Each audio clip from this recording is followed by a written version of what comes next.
मित्रों नमस्कार। आज इस वीडियो का विषय है कि बीजेपी और संघ यदि दोनों मिलते हैं तो इनको कोई हरा नहीं सकता, ये इसमें बड़े योग बनते हैं।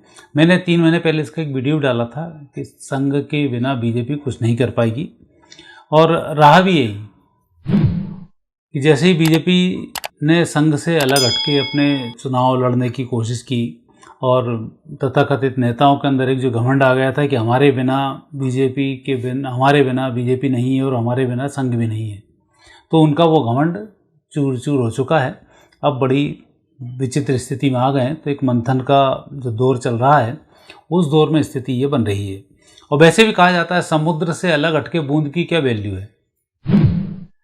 हमारे यहाँ पहले कुछ चुनाव हुए थे, एक चुनाव थे, फिर भाजपा, फिर शिवराज जी अपने आप को अलग सत्ता बनाने लग गए, निपट गए। वसुंधरा राजे अपनी एक सत्ता बनाने लग गई, निपट गई। रमन सिंह 15 साल रहे और रमन सिंह जी को लगा हम बहुत बड़े मुख्यमंत्री हैं, निपट गए। मोदी जी को लगा कि हम बहुत बड़े चाणक्य हैं, जैसे ही बोला संघ की आवश्यकता नहीं है, वो निपट गए। तो परिस्थिति ये अच्छा है कि भाजपा की किस्मत अच्छी है, या यूँ कहें संघ की किस्मत अच्छी है, या यूँ कहें कि इस देश की किस्मत अच्छी है कि मोदी जी कम से कम ले दे के सरकार में आ गए। अन्यथा लेने के देने सबको पड़ गए होते, देशवासियों को भी पड़ गए होते, संघ को भी पड़ जाते और मोदी जी को भी पड़ जाते, यदि विपक्ष के हाथ में जिस तरह से सत्ता चली जाती है। और जिस तरीके के विपक्ष के अभी लक्षण जो दिख रहे हैं, उन लक्षणों के अनुसार यदि सत्ता उनके पास आ गई होती तो इस देश का सत्यानाश होने से कोई नहीं रोक सकता था, जो परिस्थिति बता रही है। और अभी जो स्थिति ऐसी बनती है कि मैं एक पॉजिटिव बात करना चाहता हूँ। बात यह बनती है कि एक है समुद्र, एक है बूंद।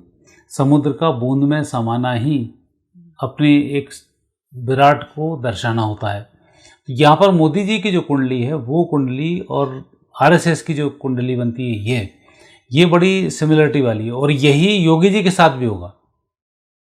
अभी संघ के लोग योगी जी से भी खफा हैं। केंद्रीय नेतृत्व भी थोड़ा सा उन पर बहुत ज़्यादा वो नहीं करता, लेकिन व्यक्ति अपनी दम पर लगा हुआ है। पर इन्हें अपनी तरक्की के लिए उस व्यक्ति को अलग नहीं रखना चाहिए, क्योंकि उस व्यक्ति की भी अपनी एक वैल्यू है। आज संघ सोचे कि मोदी को हटा के और हम अपनी सत्ता जमा लें तो संघ भी नहीं काम कर पाएगा, क्योंकि एक ऐसा कार्यकर्ता उसके हाथ से चला जाएगा जो अपने आप में अद्वितीय है। संघ सोचे कि हम योगी को हटा दें और अपना काम कर लें तो संघ वहाँ डूब जाएगा। बीजेपी सोचे योगी को हटा दें हम काम करें तो वहाँ बीजेपी उत्तर प्रदेश में डूब जाएगी।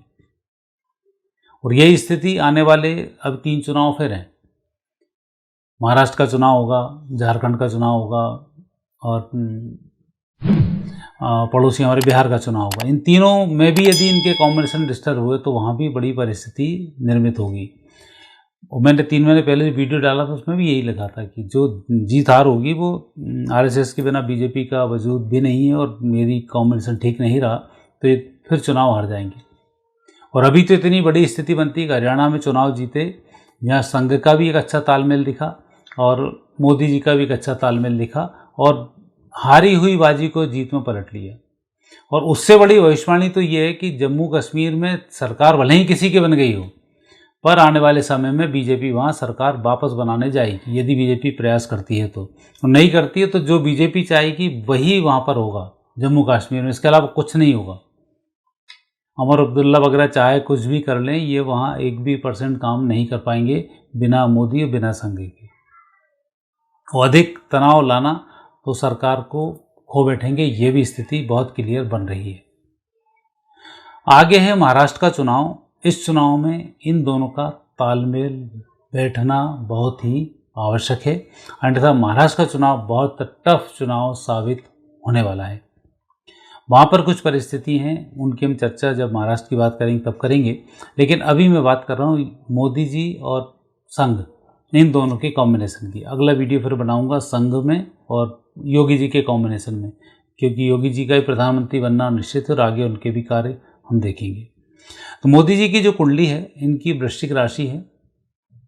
चंद्र कुंडली में मंगल चंद्र लग्न स्थान पर हैं, गुरु चतुर्थ स्थान पर है, राहु पंचम भाव में, शुक्र शनि 10वें भाव में है, सूर्य बुध केतु एकादश स्थान पर है। सूर्य बुधादित्य योग का एकादश स्थान पर बनना ही एक लाभ के संकेत देता है। यह व्यक्ति जहाँ जुड़ जाएगा वहाँ पर तरक्की होनी शुरू हो जाएगी, ये एक संकेत मिलता है। दूसरा, सूर्य बुध का 10वें भाव में जुड़ना, ये संघ की कुंडली में आता है। संघ का जो लग्न है धनु लग्न है, लग्न में गुरु विराजमान है, चंद्र केतु द्वितीय स्थान पर है, राहु अष्टम भाव में, सूर्य मंगल बुध 10वें भाव में, शुक्र शनि है इनके एकादश भाव में। तो यहाँ जो सूर्य बुधादित्य योग 10वें भाव से बन रहा है कि जिसको तरक्की चाहिए उसको संघ के साथ तालमेल बैठाना होगा। और संघ की उत्पत्ति खाली नेतागिरी के लिए नहीं हुई है, उसकी संघ की जो उत्पत्ति है और उनका जो कार्यकाल है वो भारत को विश्वगुरु बनाने तक का कार्यकाल है। वहाँ पर सत्ता उनका उद्देश्य नहीं है, सत्ता उनकी सीढ़ी है अपने उद्देश्य तक पहुँचने के लिए, इसलिए यह स्थिति बनी। और इन सत्ताधारियों ने सोचा कि हमारे बिना संघ नहीं है, तो वो सत्ताधारी डूब गए। संघ कई सत्ताधारी खड़े कर सकता है पर सत्ताधारी संघ नहीं बना सकता, ये स्थिति बनती है। तो मोदी जी का जो अभी जो कार्यकाल चल रहा है, ये कार्यकाल मुझे लगता है अच्छा चलेगा। और देश की कुंडली को यदि हम देखते हैं तो सितंबर 2025 में कुछ नेगेटिव स्थिति बन रही है, तो वहाँ पर मध्यवर्ती चुनाव हो सकता है। और मध्यवर्ती के बाद फिर जो भारत में सरकार बनेगी, वापस बीजेपी और संघ की बहुत गहरी सरकार बनने वाली है यदि मध्यवर्ती चुनाव होते हैं तो। सितंबर 2025 की बात मैं 2-3 कारणों से बता रहा हूँ। एक तो वहाँ पर स्थिति बनेगी, संघ का जो शुक्र की महादशा में शुक्र की अंतर्दशा समाप्त हो जाएगी 3 सितंबर 2025 को। तो 3 सितंबर 25 के बाद संघ भी फुल प्लेस स्थिति में सूर्य में आ जाएगा। तो संघ भी फुल प्लेस तब आएगा जबकि सरकार उनकी पूर्ण रूप से चल रही हो, तब स्थिति बनती है। और यह राष्ट्रपति शासन बन जाए तब स्थिति बनती है। और यह देवयोग से कुछ ऐसे संयोग बन जाएं कि जो शासन चल रहा है उसमें कुछ अच्छी स्थिति बने तब बनता है। तो वहाँ पर एक स्थिति ये बनती है। दूसरा, अप्रैल के बाद स्थिति 25 के बाद पूरी दुनिया की बिगड़ने वाली है, ये भी युद्ध की ओर संकेत कर रही हैं। सितंबर 25 में फिर स्थिति निर्मित हो सकती है कि कहीं टूट फूट की स्थिति बन जाए और इस देश को चुनाव की स्थिति में जाना पड़े।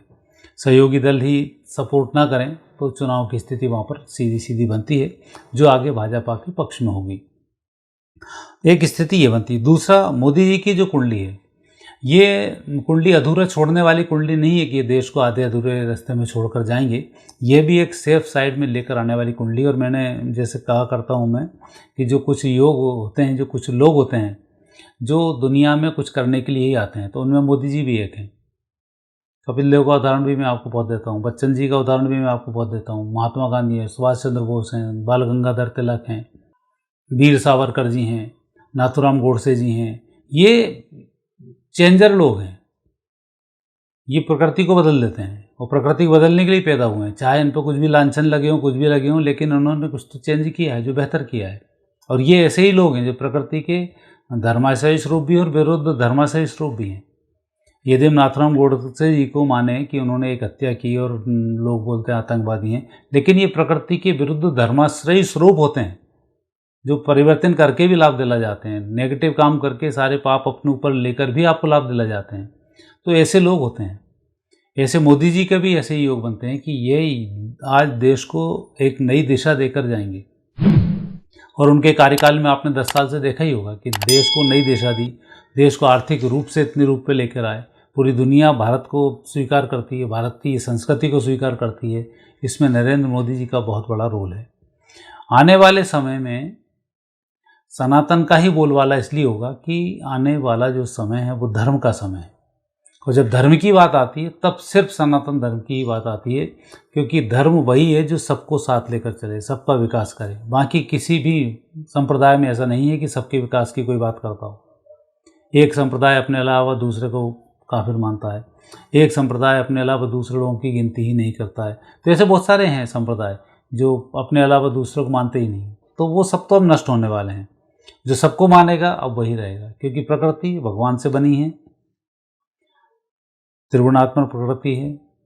और एक ओम बहुश्यामी का आपने सिद्धांत देखा कि भगवान अपने से ही विघटित हुए, अपने से ही पहुँचे और अपने में ही लीन कर लेते हैं। गीता आप पढ़ेंगे तो गीता में आपको बड़ा क्लियर हो जाएगा कि प्रकृति कैसे बनी है, प्रकृति होता क्या है।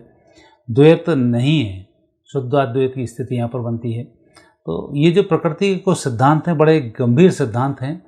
इन सिद्धांतों पर ही ये देश टिका हुआ है और इन सिद्धांतों को अपनाकर ही ये देश तरक्की कर रहा है। 400-400 साल पहले आज़ाद हुए, हम पर जिन्होंने कभी शासन किया हो, उन लोगों की स्थिति बहुत दुर्गति को प्राप्त हो रहे हैं। तो कुछ ना कुछ संस्कृति में होगा, तब तो हम वापस वहाँ उठ के खड़े हुए बिना किसी प्रयास के, आपस में लड़ते झगड़ते हुए। हिंदुओं में एकता नहीं है, फिर भी कुदरतन हम बढ़ते चले जा रहे हैं। ज़रा सा चुनाव होता है तो लगातार विभाजन बढ़ जाते हैं। पूरा अंग्रेजों का शासन इस विभाजन के ऊपर डिपेंड रहा। पूरा कांग्रेस का शासन इस बात पर है कि हिंदुओं को तोड़कर रखो तो हमारी सत्ता बन जाएगी। हरियाणा के चुनाव में बड़ा क्लियर ही हो गया कि वो सीधा सीधा, कभी भी विपक्ष का नेता ये बोलते ही नहीं है कि हम हिंदुओं के साथ में खड़े। चुनाव के टाइम जरूर जनेऊ पहन लेंगे, तिलक लगा लेंगे और आ जाएंगे, लेकिन अंदर से उनका मन नेगेटिव है। तो ऐसी विपरीत परिस्थिति में भी संघ का जो रोल रहा है कि भारतीय संस्कृति को जोड़कर रखना, भारतीय संस्कृति के बारे में बहुत सारी चीज़ें लोगों तक पहुंचाना। भारत की स्वतंत्रता के बाद 5 शिक्षा मंत्री तो मुस्लिम ही हुए हैं। उन्होंने भारतीय संस्कृति को सुधरने ही नहीं दिया, हमेशा ही उनकी बुराई रही या दूसरी संस्कृति को ही बढ़ाए रखा। अब तो संस्कृति में बदलाव आया, जो वो भी बिना सरकार के बदलाव लेके आए।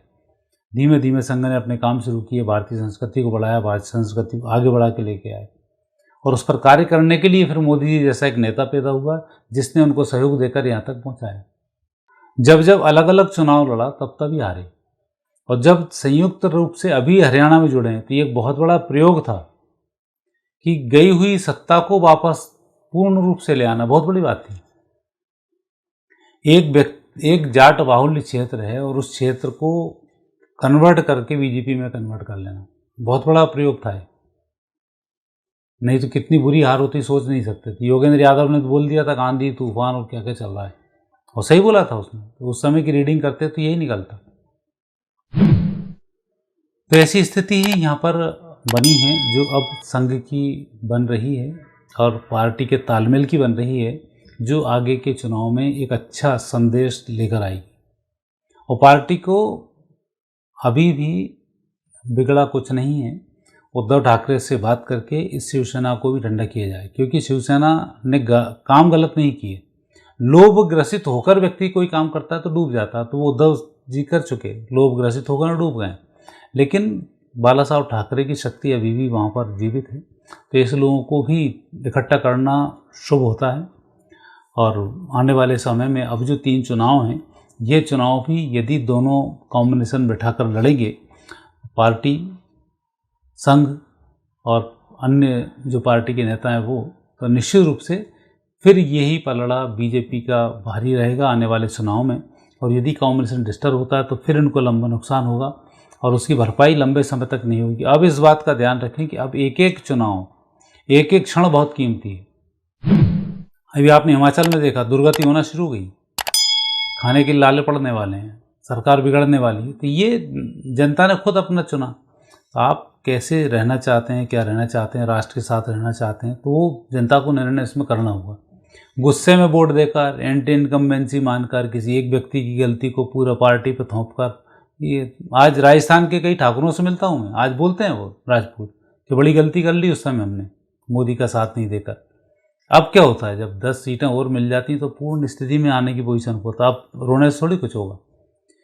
एक व्यक्ति ठाकुरों की बुराई कर रहा है, पूरे ठाकुर मोदी से चढ़ रहे हैं, पूरे बीजेपी से चढ़ रहे हैं, ये कौन सा तरीका हुआ? जिस व्यक्ति ने की उसके क्षेत्र में तो वो जीत के आ गया, राजपूतों की बुराई भी कर दी तो भी जीत गया, और यहाँ आपने देश का नुकसान कर दिया।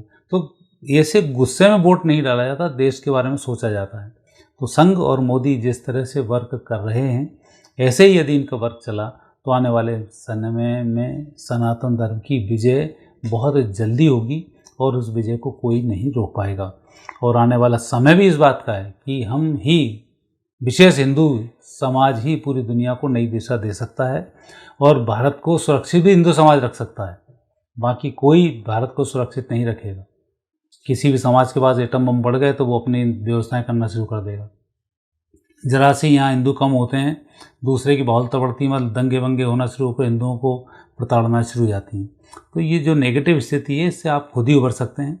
और तेज में, आवेश में आकर, गुस्से में आकर यदि परिवर्तन करते हैं तो ठीक नहीं है।